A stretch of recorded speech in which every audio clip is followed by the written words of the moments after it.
Every year సంక్రాంతికి theatres లో సందడి కామన్. కానీ ఈసారి సీన్ వేరు. బాక్సాఫీస్ దగ్గర వార్ వేరు. పండగకి 5 సినిమాలు నువ్వా నేనా అంటూ పోటీ పడ్డాయి. మరి పండగ అయితే అయిపోయింది, సినిమా రిజల్ట్స్ కూడా వచ్చేసాయి. మరి ఈ సంక్రాంతికి విన్నర్ ఎవరు?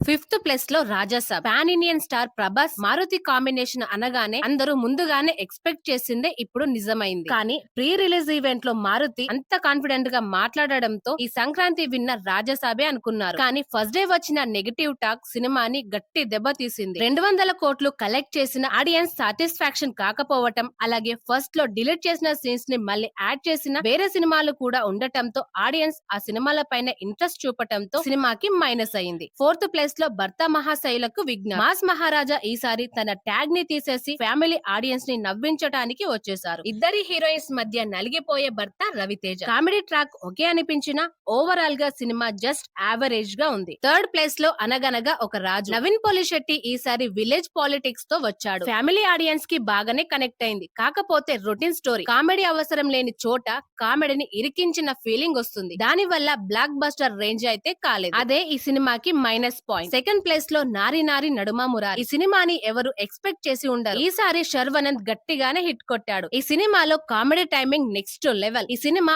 ఓన్లీ ఫ్యామిలీ ఆడియన్స్ కి మాత్రమే కాకుండా జెన్జీ ఆడియన్స్ కి కూడా కనెక్ట్ అవుతుంది. కామెడీతో మన శంకర వరప్రసాద్ సినిమానే డామినేట్ చేసేసింది. అండ్ ద విన్నర్ ఈజ్ మన శంకర వరప్రసాద్ గారు. ఈ సినిమాతో చిరంజీవి గారు వింటేజ్ లుక్ లో అద్దరగొట్టేశాడు. Anil Ravipudi mark comedy, emotions, అలాగే వెంకటేష్ గారి ఎంట్రీ థియేటర్లను దద్దరిల్లేలా చేసింది. ఫస్ట్ షో నుంచే పాజిటివ్ టాక్ రావటం ఈ సినిమాకి ప్లస్ పాయింట్. సో ఫైనల్ గా శర్వ కామెడీ, మెగాస్టార్ మ్యాజిక్ ఈ పండగకి హైలైట్. మరి ఈ 5 సినిమాల్లో మీకు నచ్చిన సినిమా ఏంటో కామెంట్ చేయండి.